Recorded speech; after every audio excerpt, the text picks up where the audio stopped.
সম্প্রতি পতিত সরকার প্রধান শেখ হাসিনার প্রত্যর্পণ ও ধানমন্ডির ৩২ নম্বরের বাড়ি ভাঙচুরকে কেন্দ্র করে বাংলাদেশ ভারত সম্পর্কের টানাপোড়েন বেড়েছে। এবার এসব ইস্যুর সুরাহা করতে ওমানের রাজধানী মাস্কটে বাংলাদেশের পররাষ্ট্র উপদেষ্টা তৌহিদ হোসেনের সঙ্গে বৈঠকে বসতে যাচ্ছেন ভারতের পররাষ্ট্রমন্ত্রী এস জয়শঙ্কর।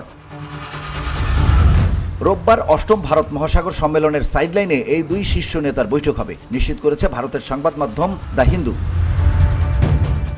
প্রতিবেদনটিতে বলা হয়েছে, বাংলাদেশের পররাষ্ট্র বিষয়ক উপদেষ্টার সঙ্গে জয়শঙ্করের বৈঠকটি বিশেষভাবে গুরুত্বপূর্ণ, কেননা সম্প্রতি মোদি এবং ডক্টর ইউনূস নেতৃত্বাধীন সরকারের সম্পর্কে টানাপোড়েন বাড়ছে। এছাড়াও ওয়াশিংটনে মোদির সঙ্গে মার্কিন প্রেসিডেন্ট ডোনাল্ড ট্রাম্পের বৈঠকের সময়ও প্রসঙ্গটি উত্থাপন করা হয়েছে। শেখ হাসিনা সরকার ক্ষমতাচ্যুত হওয়ার পর সংখ্যালঘুদের উপর হামলা নিয়ে ভারত তাদের উদ্বেগ প্রকাশ করেছে। অন্যদিকে ইউনূস সরকার শেখ হাসিনার প্রত্যর্পণ চেয়েছে, দাবি করেছে ভারতে অবস্থান করে শেখ হাসিনা রাজনৈতিক বিবৃতি দিয়ে দেশের আইন শৃঙ্খলা পরিস্থিতি খারাপ করছে। এর আগে গত ডিসেম্বরে পররাষ্ট্র সচিব বিক্রম মিস্ত্রি ঢাকা সফরে সীমান্ত নিরাপত্তা, পানি বণ্টন, বন্যা ব্যবস্থাপনা, বাণিজ্য সমস্যা সহ বেশ কয়েকটি বিষয়ে উভয় পক্ষের মধ্যে আলোচনা হয়েছে।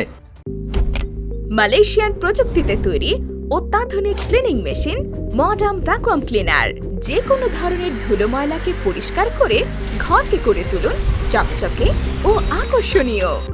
Modem, brand of luxury.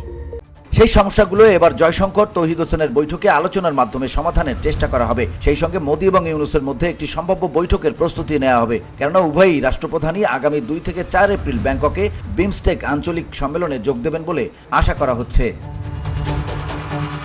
VOD Bangla news desk.